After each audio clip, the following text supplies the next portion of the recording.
ဟုတ်ဟိုကကျမရဲ့ချင်းကြီးရတော့ဒီနေ့ဒီကင်ဆာနဲ့ပတ်သက်လို့ကတော့အဆင်ပြေတယ်ဒါပေမဲ့ radio iodine မြူထားဖြစ်တဲ့အတွက်ဒီနေ့ဟိုဓာတ်ထဲမှာအဲ့လိုသပင်တွေရမ်းကျွတ်တာတို့အသားရည်ရမ်းခြောက်တာတို့အခုဆိုလည်းမျက်လုံးတွေမှာ allergy တွေအရမ်းဖြစ်ပြီးတော့လို့တောက်လျှောက်မျက်စင်းတွေခန့်ရတာလို့နောက်ကလိုက်ရတဲ့ဆေးတွေကတော့အရမ်းများတာပေါ့နော်ဒါပေမဲ့အဲ့လိုမျိုးဒီကင်ဆာကြီးဆက်ပြီးတော့ရှိနေရတဲ့ဆိုင်တော့အများကြီးသက်သာရတော့ကိုယ့်အကိုတော့စိတ်ကိုတော့လည်းဒီကိစ္စယူမိထားတာပေါ့ဒါပေမဲ့အနောက်ကလိုက်ရတဲ့ဆေးတွေကတော့များတာပေါ့ဟုတ်နိုင်ငံခြားမှာចောင်းသွားတက်ရမယ်ဆိုတော့စိတ်ကလည်းဒီနေ့ကိုအဓိကတော့လူမှာစိတ်ပဲဆိုတော့စိတ်ကဆောင်းနေလို့မြင်တယ်ကိုလိုဖြစ်နေတဲ့လူတွေကိုလည်းကိုကဒီလိုမျိုးကြီးဖြစ်နေမယ်ဆိုလို့ရှိရင်သူတို့အနေနဲ့လည်းစိတ်တက်ကြမယ်သူတို့အတွက်လည်းဟိုပို့ပြီးတော့ကိုရီချင်း support ပေးရကြမယ်လို့ထင်တယ်အခုလိုမျိုးနေနေရပါတော့ဟုတ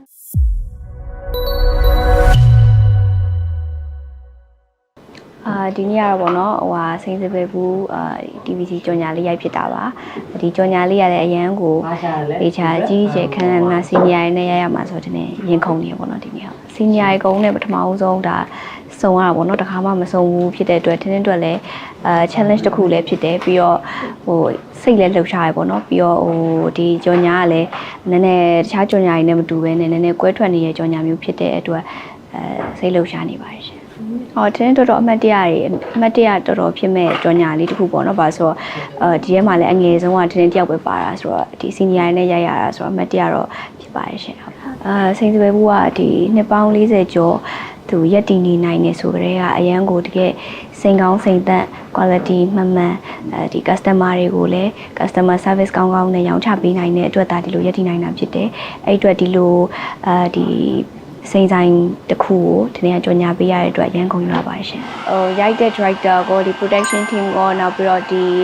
စိန်စပယ်ဦးဒီမိသားစုရောအကောင်းဆုံးစူးစမ်းပြီးတော့အချိန်ကြာကြီးဒီဟာကိုဒီကြော်ညာဖြစ်လာဖို့အတွက်ပေါ့နော်စီစဉ်ထားတာဖြစ်တဲ့အတွက်အရန်လဲကြော်ညာထွက်လာလို့ရှိပေါက်လဲပေါက်မယ်အရန်လဲခန်းနာမယ်လို့မြင်ပါတယ်ဟုတ်ဟိုဟာဒီနေ့ကိုချစ်ပြီးတော့အားပေးကြတဲ့ပရိသတ်တွေအားလုံးကျေးဇူးများကြီးတင်ပါတယ်လို့ဒီစိန်စပယ်ဦးကြော်ညာလေးထွက်လို့ရှင်လဲအားပေးကြပါအောင်ရှင်ဟုတ်ဟိုဟာကျမရဲ့ချင်းကြီးရတော့ဒီနေ့ဟိုပေါ့အကုန်ဒီကင်ဆာနဲ့ပတ်သက်လို့ကတော့အဆင်ပြေတယ်ဒါပေမဲ့ radio iodine မြူထားဖြစ်တဲ့အတွက်ဒီနေ့ဟိုဓာတ်ထဲမှာအဲ့လိုသပင်တွေရမ်းကျွတ်တာတို့အသားရည်ရမ်းခြောက်တာတို့အခုဆိုလည်းမျက်လုံးတွေမှာ allergy တွေအရမ်းဖြစ်ပြီးတော့လို့တောက်လျှောက်မျက်စင်းတွေခန့်ရတာလို့နောက်ကလိုက်ရတဲ့ဆေးတွေကတော့အရမ်းများတာပေါ့နော်ဒါပေမဲ့အဲ့လိုမျိုးဒီကင်ဆာကြီးဆက်ပြီးတော့ရှိနေရတဲ့ဆိုင်တော့အများကြီးသက်သာရတော့ကိုယ့်အကိုတော့စိတ်ကိုတော့လည်းဒီကိစ္စယူမိထားတာပေါ့ဒါပေမဲ့အနောက်ကလိုက်ရတဲ့ဆေးတွေကတော့များတာပေါ့ဟုတ်ဟိုဟာပေါ့နော်အဓိကတော့ဟိုဟာဒီနေ့အသက်နည်းနည်းကြီးမှဖြစ်တယ်ဆိုရင်တော့ဒီလောက်ကြီးစိတ်သက်က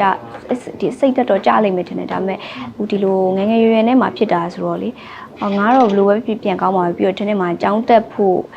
့ရေရှည်လို့ plan လဲရှိတော့လေနိုင်ငံခြားမှာចောင်းသွားတက်ရမယ်ဆိုတော့စိတ်ကလည်းဒီနေ့ကိုအများကြီးဟိုအဓိကတော့လူမှာစိတ်ပဲဆိုတော့စိတ်ကဆောင်းနေလို့မြင်တယ်ဒီနေ့အရင်နိုင်ငံခြားကိုចောင်းသွားတက်ချင်တာဆိုတော့ငါပြောင်းမှဖြစ်မယ်ဆိုတော့စိတ်အဲ့လိုမျိုးယောဂတွေလိုလည်းမနေချင်ဘူးနောက်ပြီးကိုလိုဖြစ်နေတဲ့လူတွေကိုလည်းကိုကဒီလိုမျိုးကြီးဖြစ်နေမယ်ဆိုလို့ရှိရင်သူတို့အနေနဲ့လည်းစိတ်တက်ကြမယ်ကိုကတကယ်လို့ရှိရမှာဘယ်လိုပြောမလဲကိုဖြစ်တဲ့ဟာလေး experience လေး share ပေးမယ်နောက်ပြီးတော့သူတို့လည်းလိုက်ပြီးရှောင်လို့ရမယ်ဆိုလို့ရှိရင်သူတို့အတွက်လည်းဟိုပို့ပြီးတော့ကိုရီချင်း support ပေးရကြမယ်လို့ထင်တယ်အခုလိုမျိုးနေနေရပါတော့ဟုတ်အခုတော့ထင်ရပဲရန်ဖြစ်တာတိမ်လုံးနဲ့ဒီလိုလိုက်ပြီးတော့ဟိုပါပေါ့ဘာမှသူကပုံမှန်စကားပြောနေလေထင်နေရအဲ့လိုမျိုးဟောပေါ့စိတ်တူရတာပေါ့နော်စိတ်ဆက်တာဆိုတော့ဒါပေမဲ့မမေကကိုကြီး remind လုပ်ထားတဲ့အတွက်အများကြီးတော့ကိုကြီးကသိခံပေးပါတယ်ဟုတ်အဓိကတော့ဟိုပေါ့ထင်ဒီယောဂဖြစ်ပြီးတော့လေယောဂမဖြစ်ခင်ကတော့အဲ့လိုမျိုးဟိုကိုကိုတိတ်ပြီးတော့မလှကျင်ဘူးဒါပေမဲ့အခုယောဂဖြစ်ပြီးတော့ကိုယ်စိတ်ကိုပြောအောင်ဆိုအမြဲတမ်းကိုကိုလှလေးနေမှရမယ်နည်းနည်းပို့ပြီးတော့လည်း main လေးဆက်ဆန်လေးနေဖြစ်လာတာပေါ့နော်စိတ်ချမ်းသာတာပေါ့ကိုကိုလှနေပေါ့ပရိသတ်တွေကတော့ဒီနေ့ကိုအခုဒီယောဂဖြစ်တယ်ဆိုတာသိပြီးနောက်ပိုင်းအရန်ကိုချစ်ပေးကြတယ်အများလည်းအားပေးကြတယ်လို့ဒီနေ့စီဆို